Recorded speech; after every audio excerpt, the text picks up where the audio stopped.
दोस्तों, आप सभी को नमस्कार। फेयरफुल हब में एक बार फिर से आप सभी का स्वागत है। यह कहानी है रोहन की, जो कोटा में आईआईटी की तैयारी कर रहा था। 18 साल का, राजस्थान के एक छोटे से कस्बे से आया था। माँ बाप का सपना था कि बेटा आईआईटी जाए। रोहन का भी सपना था। दोस्तों, हम बड़ी मेहनत से आपके लिए दिल दहलाने वाली हॉरर स्टोरियाँ लेके आते हैं। तो अगर आपको हमारी कहानी अच्छी लगे तो प्लीज़ चैनल को सब्सक्राइब करें और बेल आइकन दबाना ना भूलें। तो चलते हैं कहानी में आगे। कोटा आए रोहन को 6 महीने हो गए थे। पहले महीने उत्साह में था, दूसरे में थकान, तीसरे में डर और बस अब एक सुन्नापन था। परीक्षा में 3 महीने बचे थे। रोहन रोज रात को अपने कोचिंग इंस्टीट्यूट में देर तक रुकता था। वहाँ की लाइब्रेरी रात के 11 बजे तक खुली रहती थी। उस रात रोहन 11 बजे लाइब्रेरी से निकला, नीचे आया। गेट पर ताला लग चुका था। चौकीदार सो गया था। रोहन ने सोचा, कोई बात नहीं, पास में ही क्लासरूम बिल्डिंग थी, उसका दरवाजा अक्सर खुला रहता था। वहां बैठकर सुबह तक पढ़ेगा। वो क्लासरूम बिल्डिंग में गया। तीसरी मंजिल, रूम नंबर 301, उसका रोज का क्लासरूम। दरवाजा खुला था। वो अंदर गया और रुक गया। क्लासरूम रोशनी थी और बेंचों पर 20-25 बच्चे बैठे थे। सब पढ़ रहे थे, चुपचाप, सिर झुकाए, बिना कोई हरकत किए। रोहन को बड़ा अजीब लगा, इतनी रात को यहाँ इतने बच्चे। वो अंदर आया, एक खाली बेंच पर बैठ गया, किताब खोली। 5 मिनट बाद उसने ऊपर देखा।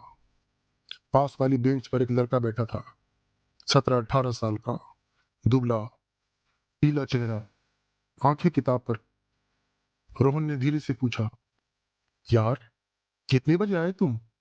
लड़के ने ऊपर नहीं देखा, ना कोई जवाब दिया। फिर थोड़ी देर बाद बोला, बहुत पहले। कौन सा बैच है तुम्हारा? लड़के ने इस बार ऊपर देखा।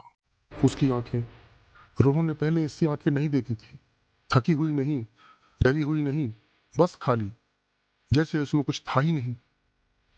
कोई बैच नहीं है, लड़के ने कहा। मतलब? लड़के ने कहा, मैं यहाँ पढ़ने नहीं आता। तो? लड़के ने फिर अपनी किताब की तरफ देखा। मैं यहीं रहता हूँ। रोहन को अजीब लगा। बाकी बच्चों को देखा, सब पढ़ रहे थे, पर कोई पेज नहीं पलट रहा था, कोई लिख नहीं रहा था, बस सिर झुकाए बैठे थे। रोहन ने बड़े गौर से देखा। किसी की भी पेंसिल नहीं चल रही थी, किसी का भी हाथ नहीं हिल रहा था। तो रोहन ने उस लड़के से पूछा, तुम्हारा नाम क्या है? विकास। आवाज में बिल्कुल ठंडापन था। कहाँ से हो? झुंझुनू। रोहन को कुछ याद आया। 1 महीने पहले कोचिंग में एक बात फैली थी कि झुंझुनू का एक लड़का, विकास, जो तीसरी मंजिल की खिड़की से।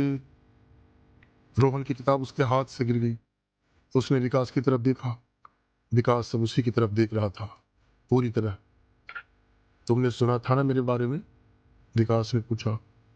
रोहन की तो आवाज नहीं निकल रही थी। सब सुनते हैं और फिर भूल जाते हैं, विकास ने कहा। रोहन ने क्लासरूम के बाकी बच्चों को देखा। अब वो सब उसी की तरफ देख रहे थे। सबके चेहरे पर वही भाव, वही खाली आंखें। रोहन उठा और सरपट भागा, बहुत तेजी से, दरवाजे की तरफ। लेकिन ये क्या, दरवाजा बंद था। उसने हैंडल खींचा, लेकिन नहीं खुला। विकास के पीछे से आवाज आई, रोहन, भागो मत। रोहन ने पलट कर देखा। विकास उसके पास आ रहा था, धीरे धीरे। हम सब यहाँ अकेले थे, तुम भी तो अकेले हो। नहीं, मैं अकेला नहीं हूँ। हो, विकास ने कहा। 6 महीने से हो, घर से दूर, माँ बाप की उम्मीदों के बोझ तले, रोज रात यहाँ अकेले बैठते हो। हम देखते हैं तुम्हें। रोहन की आंखें भर आई। तुम तुम क्या चाहते हो? विकास ने कहा। कुछ नहीं, बस यह बताना था कि तुम अब अकेले नहीं हो। रोहन ने उसे देखा। विकास मुस्कुरा रहा था। पर वो मुस्कान दुखी थी। पर एक बात सुनो, विकास ने कहा, जो हमने किया वो मत करना।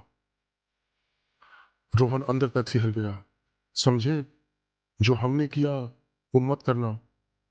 रोहन की आंखों से आंसू निकल रहे थे और डर के मिले जुले भाव थे। हाँ, वादा, वादा करो। हाँ हाँ, वादा, विकास ने कहा। जाओ, दरवाजा खुलेगा।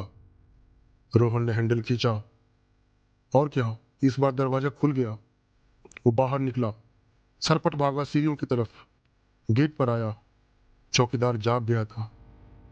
बेटा, इतनी रात को क्लासरूम में क्या कर रहे थे?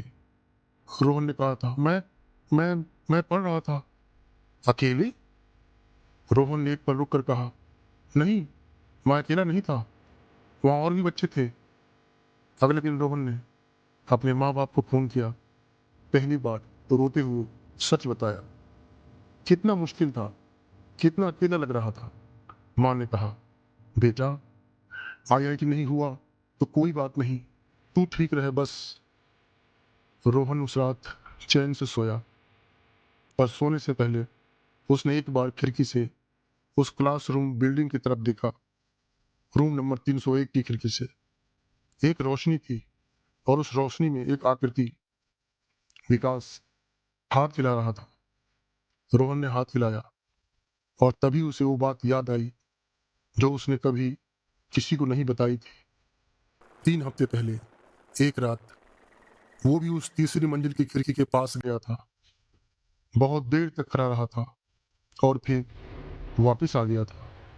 विकास को शायद पता था, इसलिए वो आया था, इसलिए उसने वादा लिया था। दोस्तों, कोटा में हर साल सैकड़ों बच्चे आते हैं, सपने लेकर, नई उम्मीदें लेकर, और कुछ वो बोझ नहीं उठा पाते। अगर आप भी कभी अकेले महसूस करें और किसी से बात करें, घर वालों से, दोस्तों से, किसी से भी, क्योंकि अकेलापन सबसे बड़ा अंधेरा होता है और उस अंधेरे में हमेशा कोई ना कोई होता है जो वापस खींच लेता है। दोस्तों, कुछ आत्माएं ऐसी भी होती हैं जो आपको सही राह दिखा जाती हैं और आपको कुछ गलत करने से बचा लेती हैं। अगर आपको हमारी ये वीडियो अच्छी लगी हो तो हमारा चैनल केयरफुल हब सब्सक्राइब करना ना भूलें और नए वीडियोस के लिए बेल आइकन भी दबाना ना भूलें। प्लीज़, आप सभी को मेरा पुनः नमस्कार।